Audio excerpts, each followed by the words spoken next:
वृंदावन बिहारी लाल की जय। श्री राधा रमण लाल की जय। श्री राधा वल्लभ लाल की जय। भागवत महापुराण की जय। श्री सुखदेव जी महाराज की जय। परीक्षित जी महाराज की जय। 84 कोस ब्रजमंडल धाम की जय। गिरिराज धरण की जय। प्यारे गिरधर लाल की जय।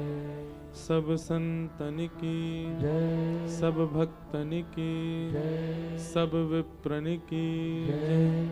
काशी विश्वनाथ भगवान की जय। जगत पावनी गंगा मैया की जय। अनंत बलवंत श्री संकट मोचन हनुमान जी महाराज की जय। श्री बिंदु माधव भगवान की जय। जय श्री नमः पार्वती पतये हर हर महादेव। द्वारिकाधीश की जय।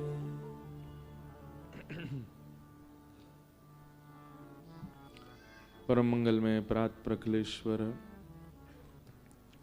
अकारण करुणा वरुणालय भक्तवांशा कल्पतरु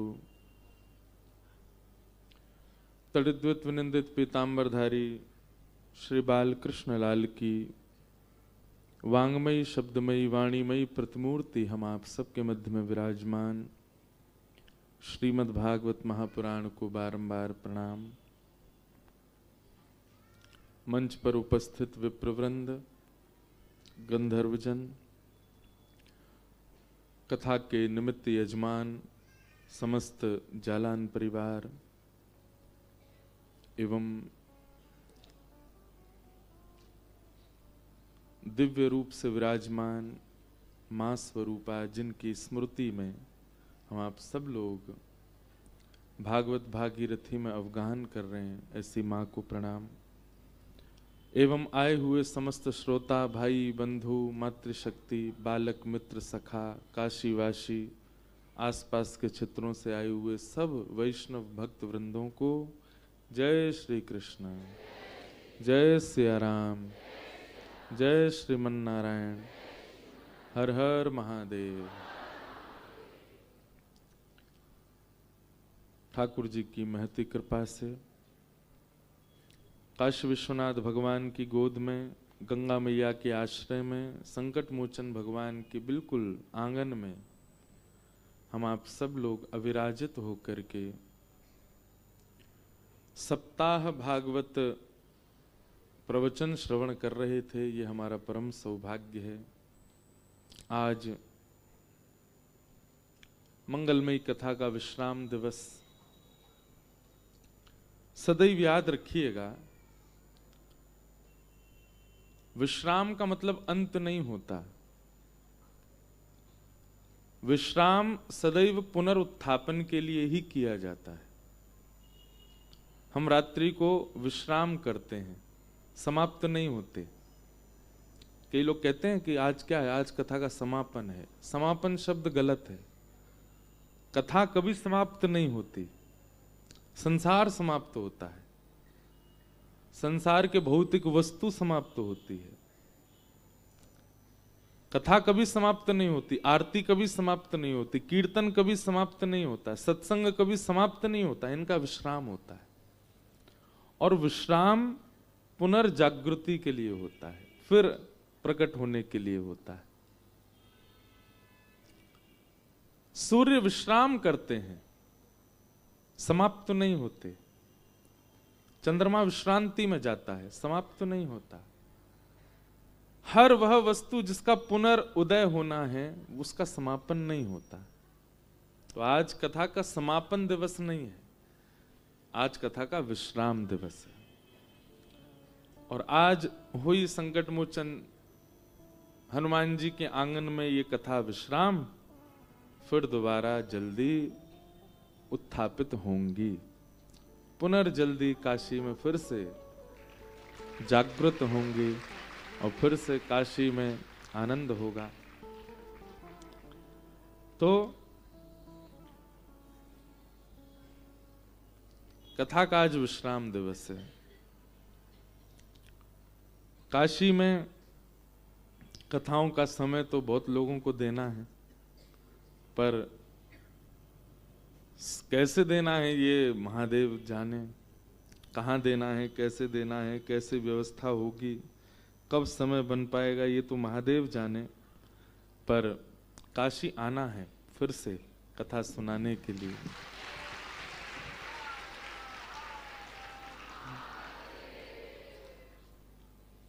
और संकट मोचन हनुमान जी के प्रांगण में तो प्रैक्टिस मैच हुआ। अब टूर्नामेंट तो स्टेडियम में ही करना पड़ेगा। तो आप लोगों की संख्या देख करके हमें तो अंदाजा था कि आप ऐसे ही आने वाले हैं। आजकल यही माहौल सब जगह चल रहा है। हमारे लाल जी के इतने प्रेमी हो गए हैं, इतने वैष्णव हो गए हैं, तो अंदाजा हमें तो था ही। पर अब अगला जो क्रम होगा वो ऐसे स्थान पर हो कि सब खुल के बैठ सकें, आनंद से बैठें। वैसे यह भी एक व्यवस्था ही बन गई, आप लोगों को ज़्यादा हीटर नहीं लगाने पड़े। इतने आप लोग एक दूसरे के संपर्क में बैठे थे कि आप लोगों को अनुकूल ही लगा। कथा का वातावरण मधुर ही रहा। तो फिर बहुत जल्दी आएंगे काशी। कब आएंगे तो ठाकुर जी जाने। सानंद मानंद वने वसंतम आनंद कंदम हत पाप वृंदम वाराणसी नाथ मनाथ नाथम श्री विश्वनाथम शरणं प्रपद्ये श्री विश्वनाथम शरणं प्रपद्ये श्री विश्वनाथम शरणं प्रपद्ये। आनंद आनंद मानंद बने वसंतम। काशी को आनंदवन कहा जाता है। यहाँ हर और हरि दोनों विराजमान है। मणिकर्णिका से लेकर के 80 घाट तक का जो पूरा नगर है ये हर का माना जाता है। और मणिकर्णिका से लेकर आगे विंदु माधव आदि से भी आगे तक का ये पूरा हर का क्षेत्र माना जाता है। हरि और हर पूरे विश्व में केवल काशी में विराज रहे। दूसरी बात, तीर्थराज कौन है? प्रयाग। तीर्थ गुरु कौन है? पुष्कर। ये तीर्थ गुरु हैं। जैसे तीर्थों के राजा प्रयाग हैं, ऐसे तीर्थों के समस्त तीर्थों के गुरु पुष्कर राज राजस्थान में। और इन समस्त तीर्थों के प्रधानमंत्री कौन है? काशी विश्वनाथ। विश्वनाथ प्रधानमंत्री। कल रात्रि हमारे गुरुदेव का फोन आया, तो हम कहीं जा रहे थे तो मुझसे बोले प्रधानमंत्री के नगर में हो? तो मैंने कहा हाँ जी, प्रधानमंत्री के नगर में हैं, क्योंकि यहाँ के तो सांसद भी वही हैं। तो मैंने कहा हाँ जी, प्रधानमंत्री के नगर में हैं। तो बोले आप समझे मेरी बात को? मैंने कहा समझ गया, वो आप मोदी जी के लिए कह रहे हैं। बोले नहीं नहीं नहीं नहीं नहीं, बोले वो तो कलयुगी प्रधानमंत्री हैं। कलयुगी शब्द वैसे तो अनुचित लगता है, पर आज के प्रधानमंत्री हैं। पर काशी में विराजमान विश्वनाथ तो सदा सर्वदा आदि मध्य और अंत तक निश्चित प्रधानमंत्री हैं। वो सदा प्रधानमंत्री हैं। बोले इसलिए हम कह रहे हैं विश्वनाथ जी प्रधानमंत्री उनके नगर में हो। फिर उन्होंने पूरा संवाद सुनाया। बोले तीर्थों का राजा कौन? प्रयाग। तीर्थों के गुरु कौन? पुष्कर। और तीर्थों के प्रधानमंत्री कौन? काशी। तो बोले इसलिए बोले हम कि आप प्रधानमंत्री के नगर। मैंने कहा हाँ, इसीलिए प्रधानमंत्री जी ने ये नगर चुना, हमारे आज के प्रधानमंत्री जी ने, क्योंकि प्रधानमंत्री है ही यहीं पर ही। राजा तो केवल हस्ताक्षर करता है, राजा तो केवल आज्ञा करता है, चलती तो प्रधानमंत्री की ही है। हम बहुत संकोच में थे, इस वर्ष की कथाओं हमने पहले दे दी और व्यस्तता के कारण हम काशी प्रयागराज नहीं जा पा रहे। कैसे करें, एक दिन का समय तो है, पहुंचेंगे जैसे भी, पर और आप सबको भी पहुंचना चाहिए। ये अवसर नहीं छोड़ना है, सबको जाना है। चाहे एक दिन का ही आपको अवकाश मिले, पहुंचिएगा जरूर। हम लोग अपना जन्मोत्सव मनाते हैं, विवाह उत्सव मनाते हैं, एक पर्सनल उत्सव हो जाता है। विवाह उत्सव होना, जन्मोत्सव होना, कहीं ना कहीं कथा भी एक प्रकार से पर्सनल हो जाती है, क्योंकि एक सामूहिक परिवार, उसके मित्रगण और केवल उन व्यास को सुनने वाले ही उस कथा में जाते हैं। सार्वजनिक रूप से कथा भी नहीं होती है, कहीं ना कहीं वो भी पर्सनलाइज है। चाहे आप कितना भी बड़ा पंडाल बनाओ, वहां कौन कौन आया होगा कथा में? आयोजक परिवार होगा, उसके मित्रगण होंगे, उसके परिवारीजन होंगे, और जो व्यास जी उनके श्रोता होंगे। 10-5 लोग ऐसे होंगे जो ना व्यास को जानते हो, जो ना आयोजक को जानते हो, बाकी सब जानकारी आते हैं। तो एक प्रकार से वो भी पर्सनली हो गया ना। लेकिन कुंभ जो है ना, ये संपूर्ण सनातनियों का उत्सव है।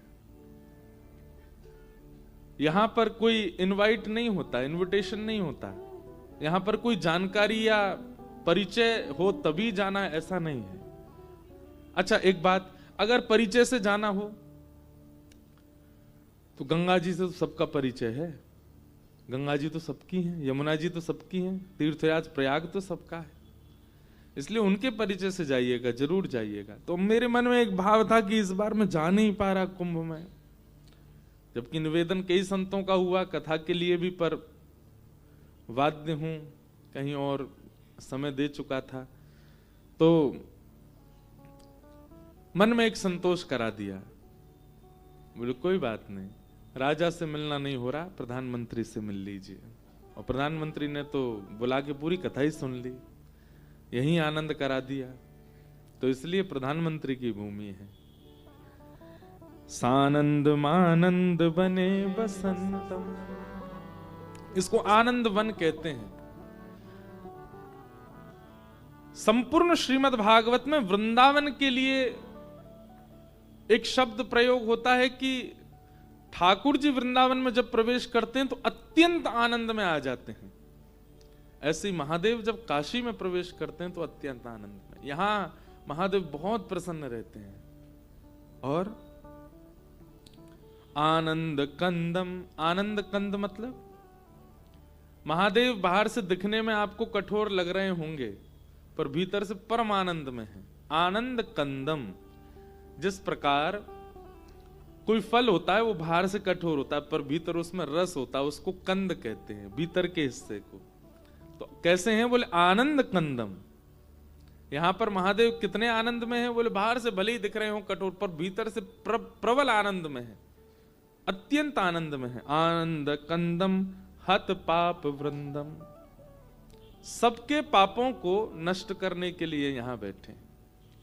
काशी में कोई भी आता है, महादेव प्रयास करते हैं जितने ज्यादा से ज्यादा हो सके उसके पाप नष्ट हो, उसके पाप विमुक्त हो। इतने भोलेनाथ यहां पर इतने भाव से विराज रहे हैं। वाराणसी नाथ मनाथ नाथम, वाराणसी नाथ, 3 नाथ यहां कहे गए।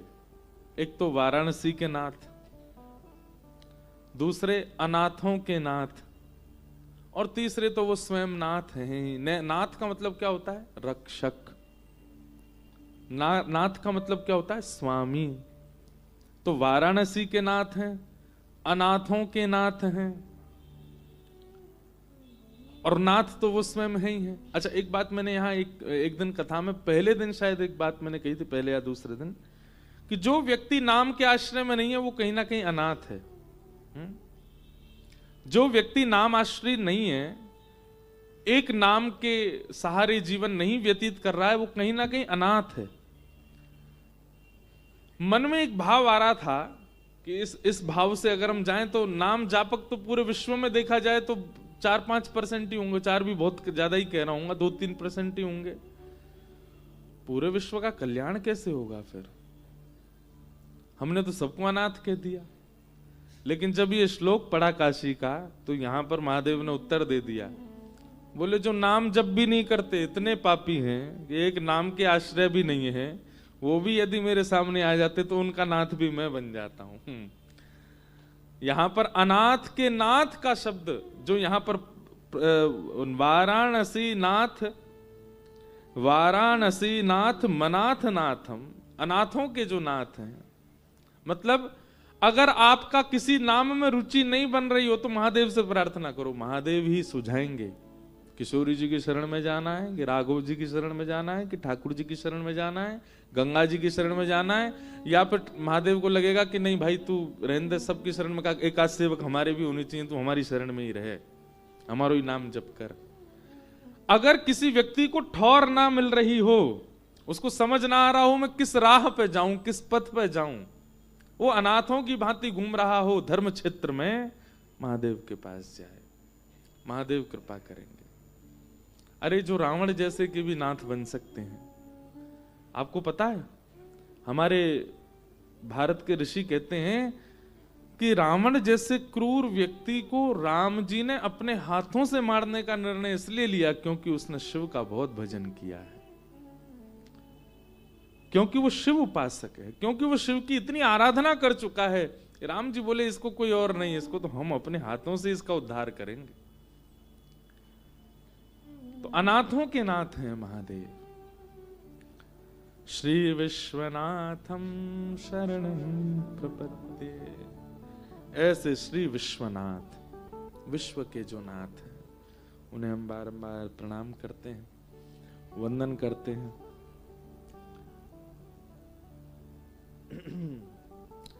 शिव कैलाशों के वस धौली धारों के राजा, संकर संकट हरना। शिव कैलाशों के वसी धौली धारों के राजा,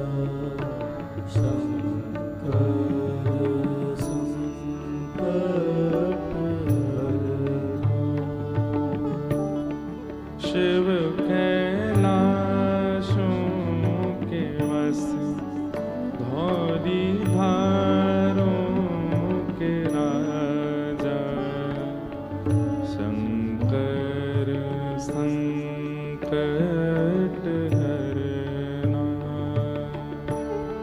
शिव कैलाशों के वसी धौली धारों के राजा, शंकर संकट हरना। ओ भोले बाबा शंकर संकट हरना। ओ भोले बाबा शंकर संकट हरना।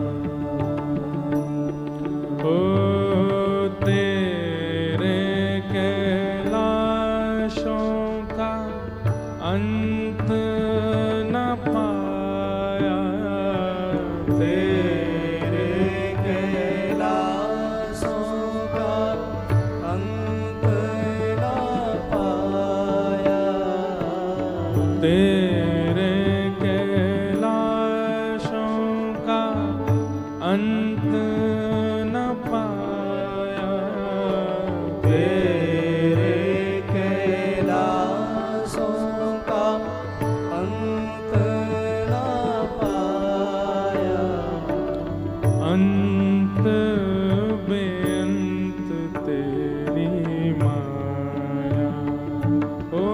भोले बाबा अंत में अंत तेरी माया। ओ शिव वाराणसी वासी धौली धारों के राजा शंकर संकट हरना। शिव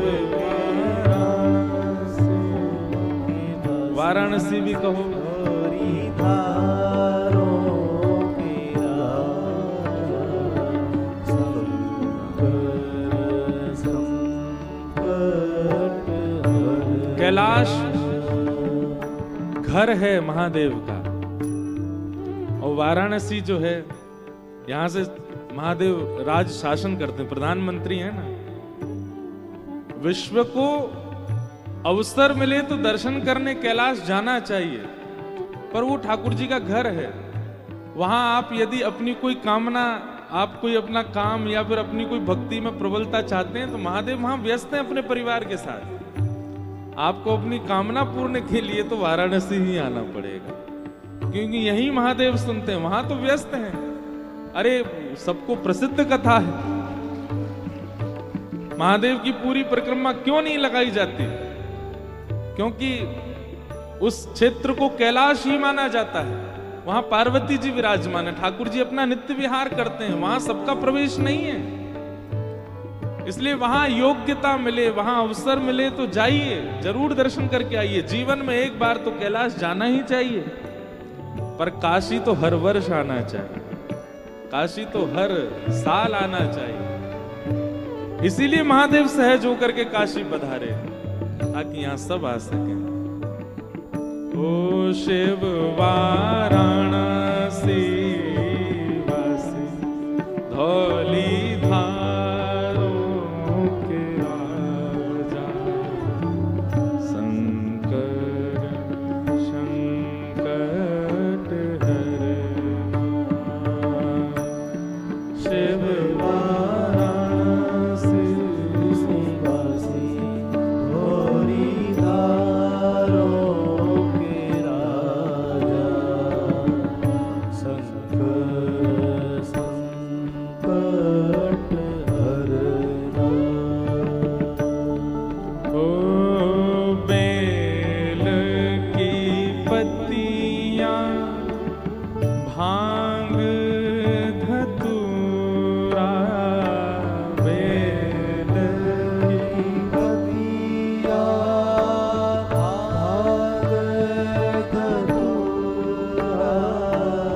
बेल की पत्तियां भांग धतूरा, बेल की पतिया भाग धतूरा। शिव जी के मन को लुभाए। ओ भोले बाबा शिव जी के मन को भाए।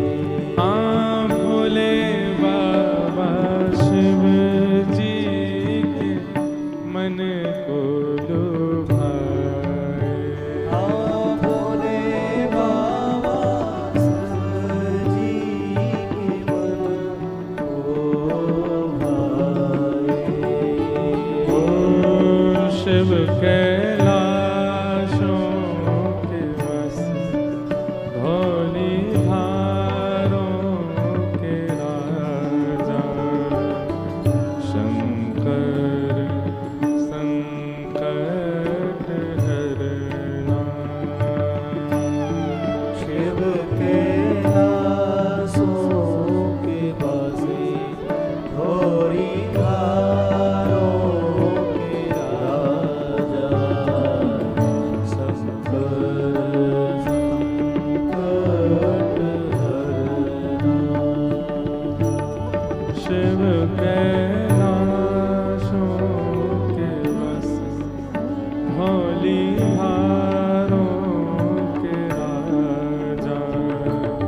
जीवनम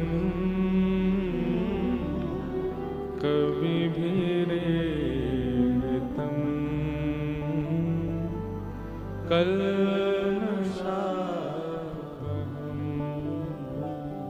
श्रवणमङ्गलम्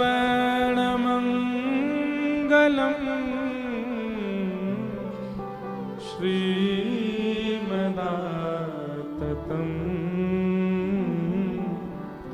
भुवि गृह्णन्ति ते भूरिदा जना। संपूर्ण श्रीमद् भागवत में व्यासों की कहीं भी प्रशंसा नहीं है, सब जगह श्रोताओं की प्रशंसा है। चाहे भागवत जी हो, चाहे रामचरितमानस हो, चाहे वाल्मीकि रामायण हो, चाहे कोई भी पुराण ले लीजिए, सब जगह आप लोगों की प्रशंसा, हमारी कोई प्रशंसा नहीं है। लेकिन एक बात सुनो,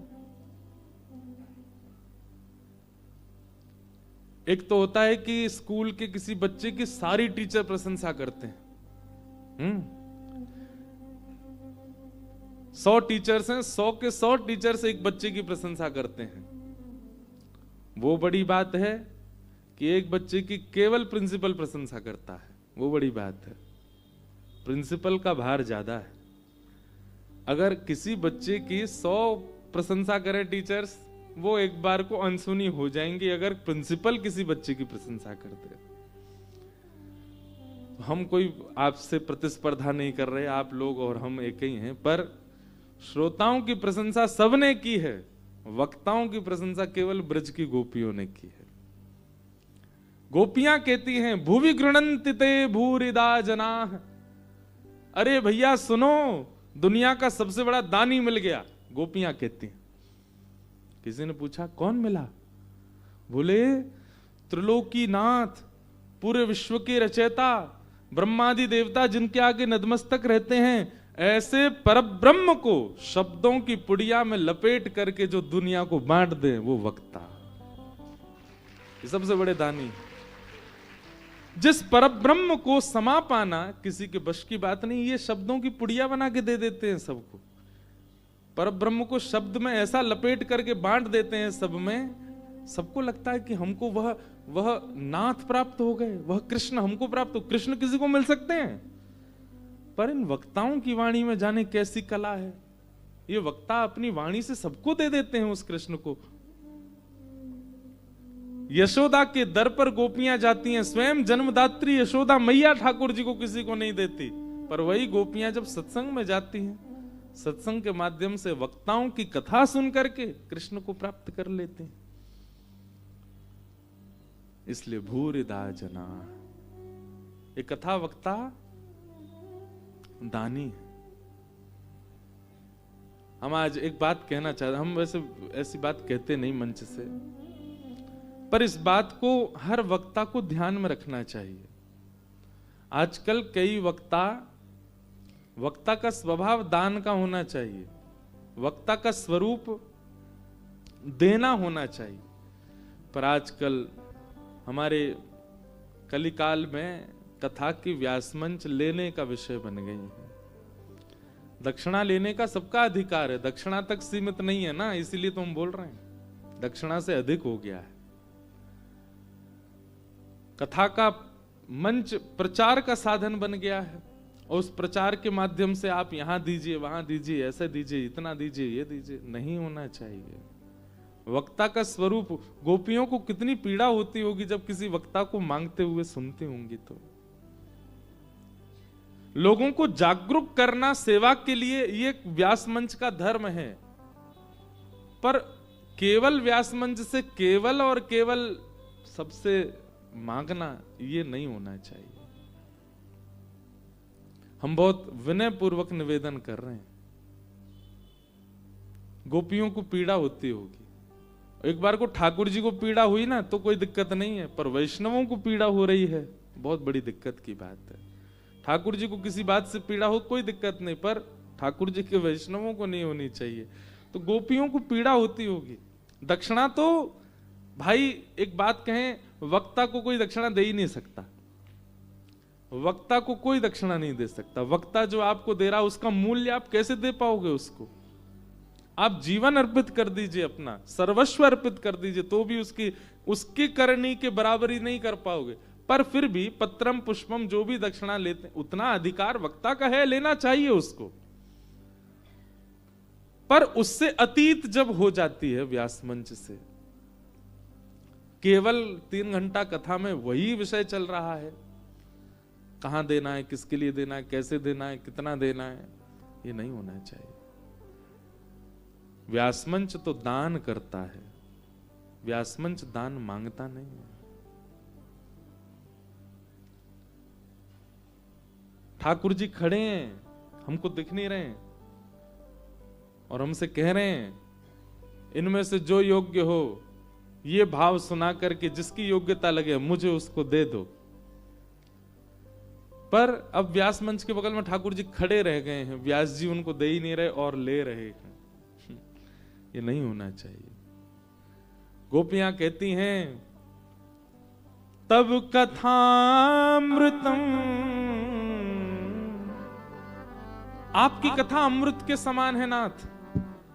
इसका अर्थ क्या लगाएंगे? अमृत पीने वाला तो अजर अमर हो जाता है? नहीं, इसका अर्थ ऐसे लगना है कि अमृत जो है वो एक रसायन है। अमृत का एक कार्य तो होता है व्यक्ति को अमर करना, दूसरा कार्य होता है उसकी समस्त पीड़ाओं को नाश कर देना। कथा के प्रति सजग रहने वाले व्यक्ति को फिर संसारी पीड़ा का अनुभव नहीं होता। इसलिए कहा गया तव कथामृतम, अमृत के समान है। तप्त जीवनम, हमारे जीवन के जितने भी ताप संताप हैं उन सबको समाप्त करने वाली आपकी कथा है। व्यक्ति का यदि कथा में चित्त लग जाए ना, हम सत्य बता रहे हैं, कथा ने अगर आपको स्वीकार कर लिया, आपको संसार का कोई रस अच्छा नहीं लग सकता। यदि कथा अच्छी लग गई तो, एक बार भी प्रिय लग गई तो। कल रात्रि हम तो क्या बताएं, हम ऊधमी वक्ता हैं बहुत ज्यादा।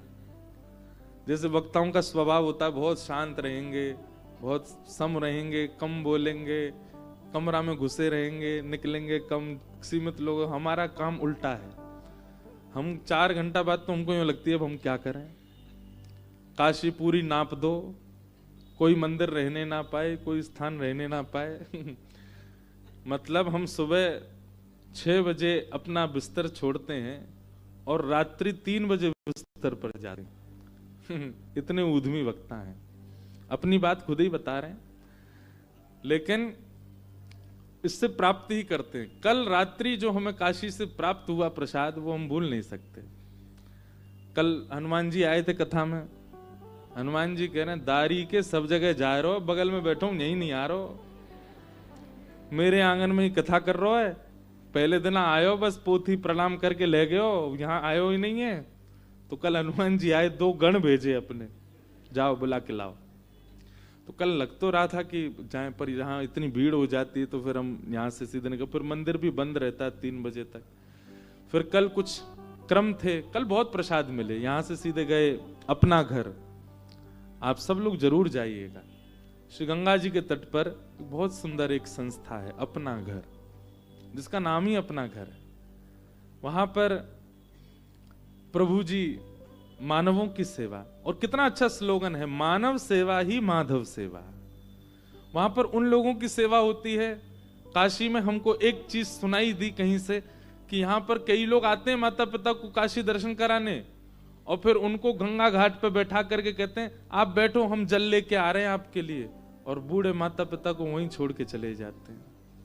माता पिता बेचारे, कोई पूछता है आप क्यों? हमारा बेटा जल लेने गया है, सुबह का गया है, अभी तक नहीं आया। कई माताएं तो प्रतीक्षा कर रही हैं, वर्ष हो गए बेटा जल ले करके नहीं आया। ऐसे कई लोग काशी में तीर्थ भूमियों में ऐसे बालक छोड़ के चले जाते हैं। कुछ लोग घर से निकाल दिए जाते हैं, कुछ लोग इस प्रकार होता है उनके, हमको पता ही नहीं है कि संसार में क्या क्या चल रहा है। एक संस्था सजग है, वे जाते हैं घाटों पर, रेलवे स्टेशन पर, कोई भी अनाथ है, कोई भी लावारिश है, कोई भी जख्मी है, उसको उठा के ले जाते हैं, वहां उसकी सेवा करते हैं, उसको अपना घर देते हैं। फिर उससे पूछते हैं आपका परिवार कहाँ है, आईडी वाईडी बताओ, ढूंढते हैं, परिवार वालों से संपर्क करते हैं। अगर परिवार वाले आके ले जाना चाहें, उसमें भी जांच करते हैं कि कहीं परिवार वाले ले जाके फिर तो कहीं नहीं छोड़ देंगे, तभी उनको प्रदान करते हैं, नहीं तो उनकी सेवा करते हैं। तो कल हम कथा करके सीधे वहां गए। हमारे जालान परिवार के सबसे बड़े जो वृक्ष हैं केशव जी, वो उस सेवा में लगे जिनके गृहिणी के उपलक्ष्य में ही ये कथा का क्रम हो रहा है। कल वो वहां सेवा में हमको लेके गए, हम उनके घर गए, हम उनके परिवार के घर गए, हम उनके प्रकल्पों में गए, उतने खुश नहीं हुए। लेकिन कल मैं अपना घर गया, बोले महाराज जी आज मैं बहुत खुश हूं कि आप यहाँ आए, ऐसा सेवा का भाव। तो कल हम अपना घर गए, वहां भी एक प्रश्न और सुनो, कल पता है क्या हुआ, अपना घर के आजीवन सदस्य बने प्यारे गिरधर लाल, आजीवन सदस्य बन गए। अब जब भी वाराणसी श्री गिरधर लाल जी आएंगे तो श्री गिरधर लाल जी अपना घर जाएंगे और वहां जितने भी प्रभु जी उनकी सेवा में कुछ निवेदित करके आएंगे। तो कल श्री गिरधर लाल जी काशी में एक जगह सदस्यता कर आए हैं, अपना घर के सदस्य बन गए। आप सब लोग भी जब भी आपको अनुकूल लगे जाइएगा, गंगा घाट पर ही श्री अपना घर, बहुत अच्छा स्थान, वहां जाके प्रभु जी, वहां सब मानव जितने भी जिनकी सेवा उनको प्रभु जी कहा जाता है, उनकी सेवा का प्रकल्प देख के आना। तो कल हम पहले वहां गए, उसके बाद फिर दूसरा प्रसाद मिला, कल आनंदमयी आश्रम गए, यहाँ पर उन्हीं के ही बगिया के पुष्प विराज रहे, कितना आनंद लगा। मानो ऐसा लग रहा था कि श्री गंगा मैया सचल रूप में हमको घेर के बैठी हैं। कल छोटी छोटी जब बालिकाएं सब बैठी थी तो उनका रूप स्वरूप और भाव देखकर कैसा लगा कि गंगा मैया सचल प्रकट हो गई चारों ओर, और बीच में हमको बैठा के कह रही हैं अब आप जा रहे हो, जाते जाते कुछ सेवा सुना के जाओ। कल आनंदमयी आश्रम गए, वहां सब हमारे अत्यंत पूजनीय सब बहनों के दर्शन हुए और उस स्थान का दर्शन किया, बहुत आनंद मिला।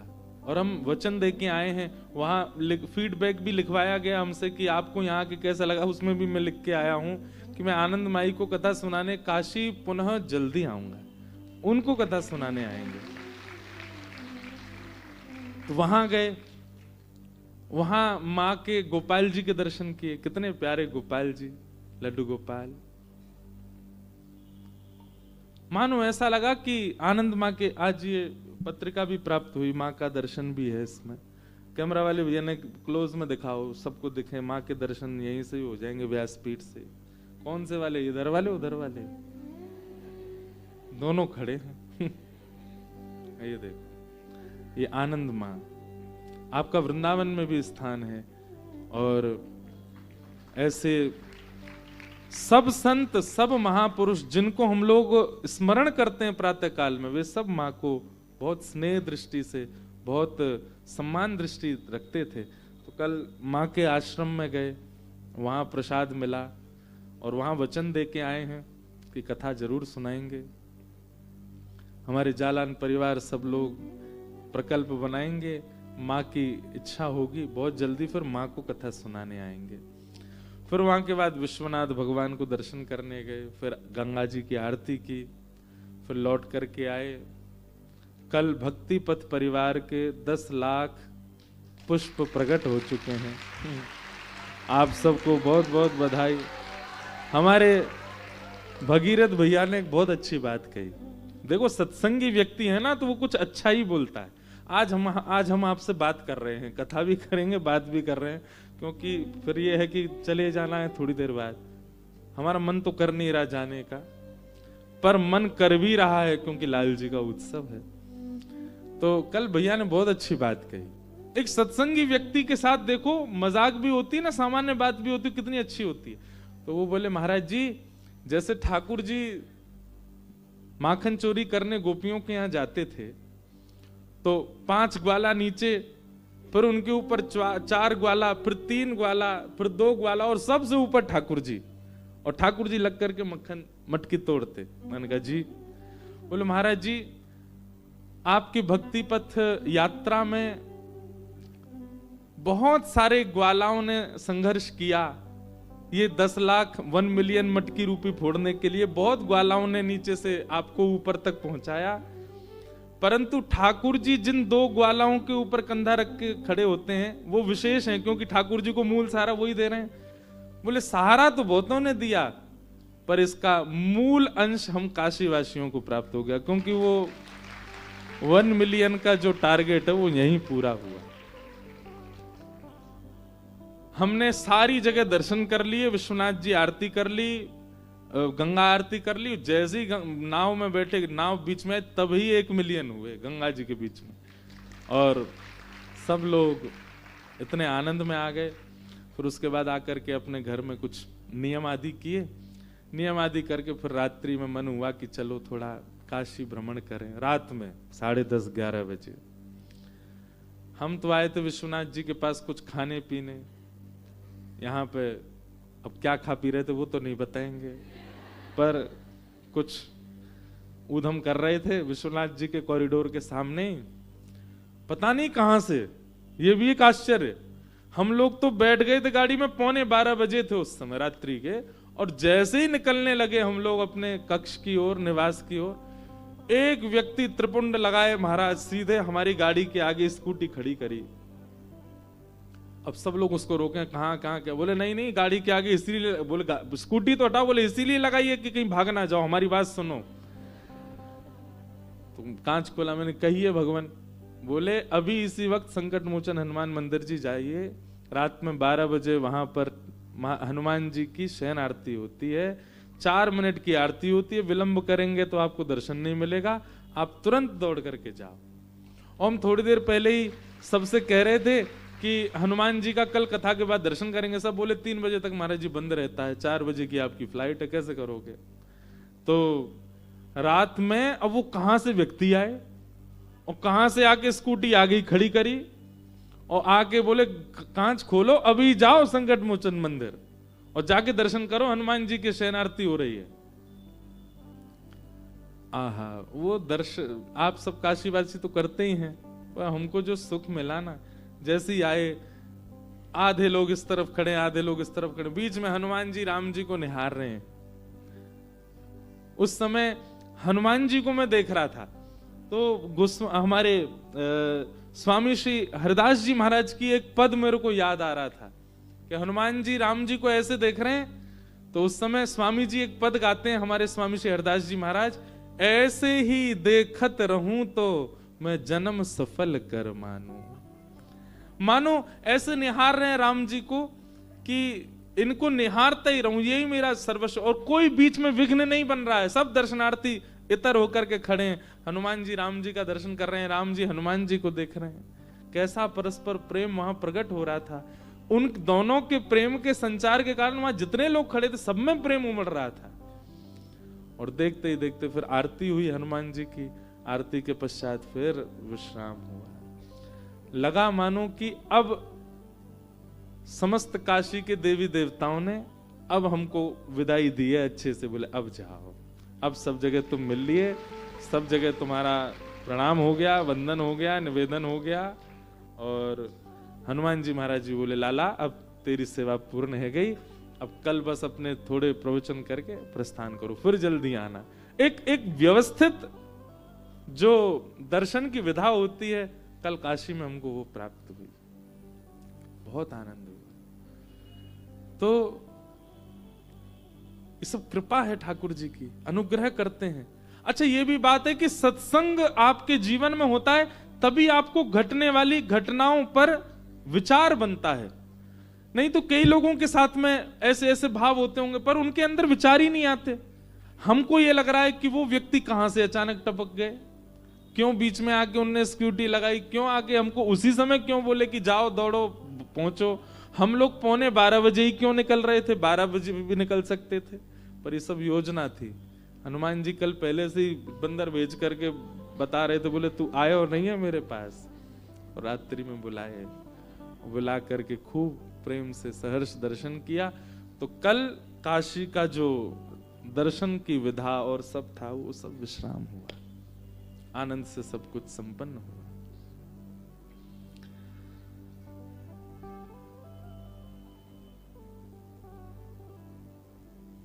भूरिदा जना, कथा वक्ता सबसे बड़े दानी हैं, गोपियां कहती हैं। गोपियों ने भगवान की गोपी गीत के कल गोपी गीत भी सुनाया हमने महादेव को जाकर के, और ऐसा गोपी गीत सुनाया जैसा गोपी गीत सुनाना चाहिए। 2 पंक्ति गा रहे हैं, फिर दौड़ के जा रहे हैं, फिर महादेव को प्रणाम करके आ रहे हैं, फिर आ रहे हैं, फिर बैठ के फिर गा रहे हैं, फिर जो लोग बैठ के कर रहे थे वो भागे हैं दर्शन करने। मतलब जैसे गोपी गीत एक व्यक्ति, जैसे वो होता है ना पारायण करते हैं, बोले मेरा यहाँ तक हो गया, इससे आगे तुम करो। अब सब दर्शनार्थी हम लोग, कभी कोई जाके दर्शन करके आवे, फिर वो आगे पाठ करे, फिर दूसरे जाके दर्शन करके आवे, ऐसे करके कल गोपी गीत का पाठ। गोपी गीत के मध्य में महादेव बुला रहे थे, आओ हमें प्रणाम करो, हमारा अभिषेक करो। कितना आनंद हो रहा था। अभी सब सत्संगी व्यक्ति ही अनुभव कर सकता है, गैर सत्संगी व्यक्ति को इन सब चीजों से कोई फर्क नहीं पड़ता, बोले उसके लिए तो सामान्य है सब बातें, पर ये आनंद का भाव है। तो महादेव ने बहुत कुछ दिया हमें इस उत्सव में, इस वर्ष के प्रारंभ में। इसके लिए महादेव को और आप सभी काशी वासियों को बहुत बहुत धन्यवाद, बहुत बहुत प्रणाम, बहुत बहुत वंदन करते हैं। हमें जितना सुख काशी में मिला, हम प्रार्थना करेंगे आप सब काशी वासियों को भी ब्रज में खूब सुख मिले, इससे भी ज्यादा मिले। आप सब लोग जब ब्रज आओ तो हम अकेले तो आपकी इतनों की सेवा नहीं कर पाएंगे, पर हमारे जैसे हजारों ठाकुर जी आपके लिए भेज दें, आप सबको कोई पीड़ा नहीं हो, खूब आनंद जैसे हमको हुआ वैसे आप सबको भी ब्रज में आकर के हो। गोपियों ने गोपी गीत गाया। हमारी कथा आज कैसी हो रही है कि हम एक बार तो अपने मन का भाव कहते हैं, फिर कुछ थोड़ी सी कथा कह देते हैं, और कथा विश्राम करने का हमारा बिल्कुल मन नहीं कर रहा है। हमको लग रहा है हम यही कथा अधूरी छोड़ जाएं ताकि पूरी करने फिर आना पड़े।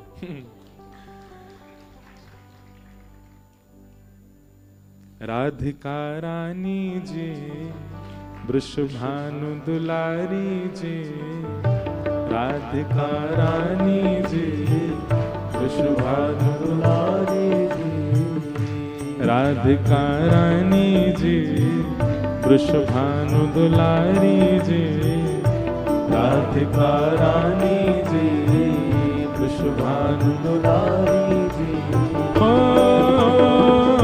सुन लो अर्ज हमारी हमारी, रहूं ब्रज रज को पास,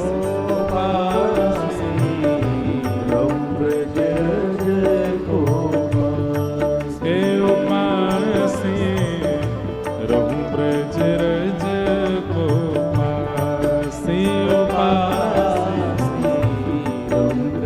करताल बजा के गाओ भाव से। ओ राधिका रानी जी, वृषभानु दुलारी जी, राधिका रानी जी, वृषभानु दुलारी जी। ओ राधिका रानी जी, वृषभानु दुलारी जी, राधिका रानी जी, वृषभानु दुलारी जी। ओ सुन लो अरज हमारी हमारी, रहूं ब्रज रज को पास, रहूं ब्रज रज को पास, रहूं ब्रज रज को पास, ब्रज रज। ये पद हमारे गिरधर लाल जी ने लिखा है, लिखवाया है। वृंदावन जाने वाले को 3 नियमों का पालन करना चाहिए, वो तीनों नियम इस पद में है, ध्यान पूर्वक सुनिएगा। मंगला उठ यमुना जी जाऊं, मंगला उठ यमुना जी जाऊं, हे मंगला उठ यमुना जी जाऊं, मंगला उठ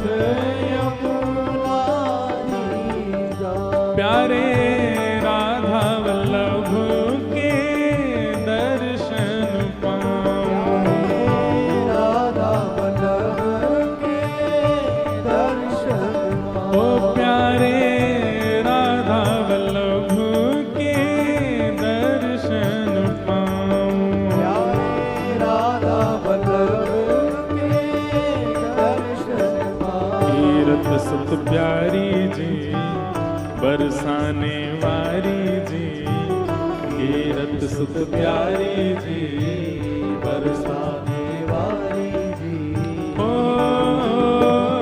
सुन लो अर्ज हमारी हमारी, रहूं ब्रज रज को पास पास, ब्रज रज को हे उपास, रहूं ब्रज रज को पास उपास।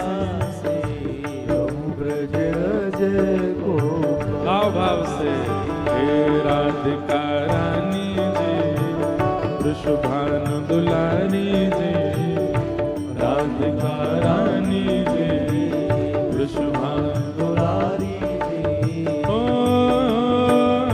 सुन लो अर्ज हमारी हमारी, रहूं ब्रज रज को पास पास, ब्रज रज को हे उपास, रहूं ब्रज रज को पास उपास। बोल वृषभानु दुलारी की जय।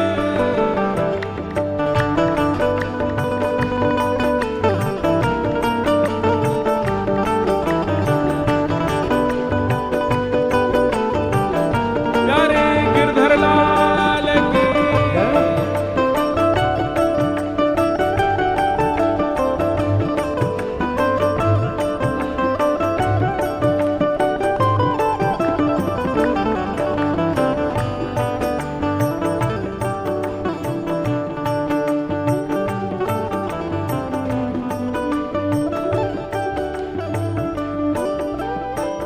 तो पहला नियम वृंदावन में सूर्य उदय से पहले उठना है, यमुना जी जाना है और श्री राधा वल्लभ जी की मंगला करनी है, पहला नियम। दूसरा नियम, होटल में रेस्टोरेंट में कहीं भोजन नहीं करना है, तो फिर कहाँ जाना है? अज्ञात किसी भी ब्रजवासी का गेट खटखटाओ और वो पूछे कौन भैया कहाँ से, बोले काशी से आए हैं, थोड़ी मधुकरी दे दीजिए। और मधुकरी कितनी पानी है? अंजलि में जितनी आए केवल उतनी। ब्रजवासिन के मधुकरी पाऊं, ब्रजवासिन के मधुकरी पाओ, हे ब्रजवासिन के मधुकरी पाऊं, ब्रजवासिन के मधुकरी पाओ, ओ प्यारे राधा रमण संग नैन मिलाऊं, राधा रमण संग, ओ प्यारे राधा रमण संग नैन मिलाऊं, राधा रमण संग नैन मिलाऊं, महलन वारी जी, वृषभानु दुलारी जी, ओ महलन वारी जी, वृषभानु दुलारी जी, ऊंचे महलन वारी जी, वृषभानु दुलारी जी, ऊंचे महलन वारी जी, वृषभानु दुलारी जी, ओ सुन लो अर्ज हमारी हमारी, रहूं ब्रज रज को पास, ब्रज रज को पाओ, हे उपासी, रहूं ब्रज रज को पास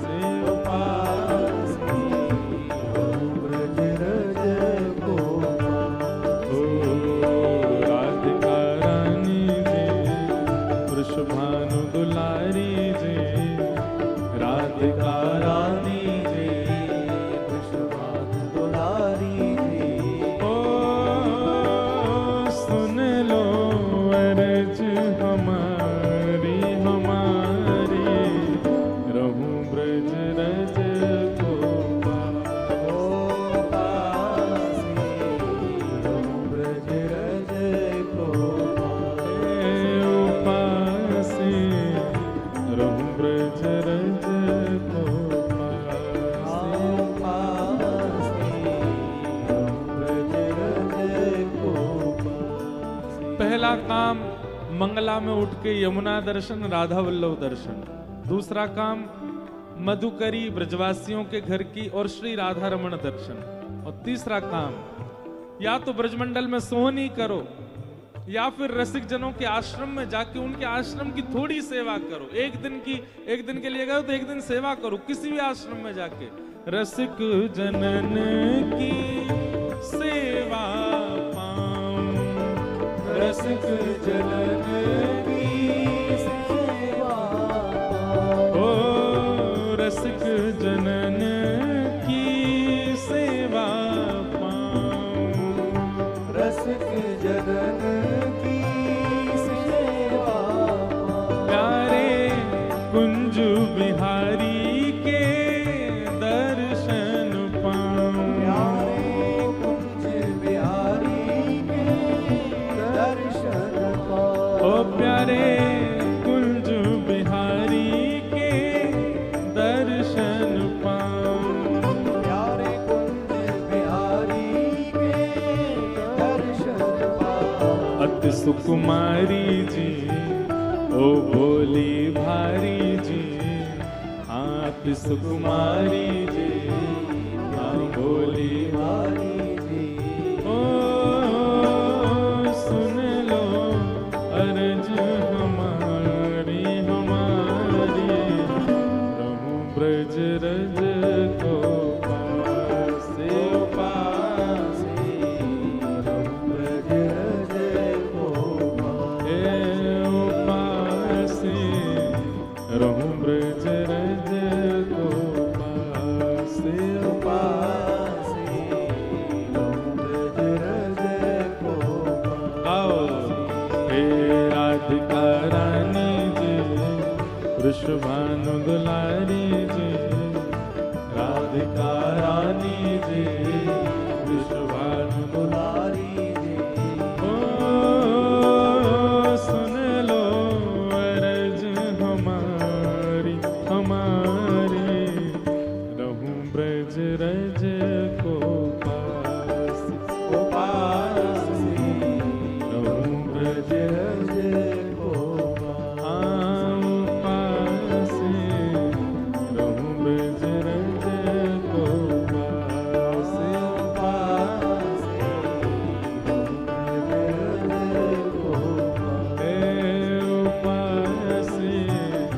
रहूं ब्रज रज को पासे।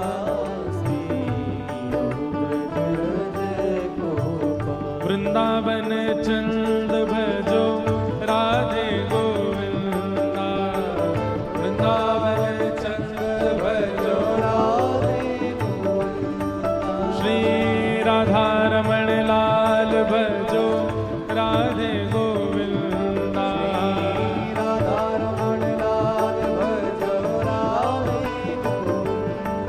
हाँ श्री गोपीनाथ भजो राधे गोविंदा, श्री गोपीनाथ भजो राधे गोविंदा, मदन मोहन लाल भजो राधे गोविंदा, मदन मोहन लाल भजो राधे गोविंदा, जय राधे राधे राधे राधे राधे गोविंदा, राधे राधे राधे राधे राधे गोविंदा, जय राधे राधे राधे राधे राधे गोविंदा, जय राधे राधे राधे राधे राधे गोविंदा, भजो राधे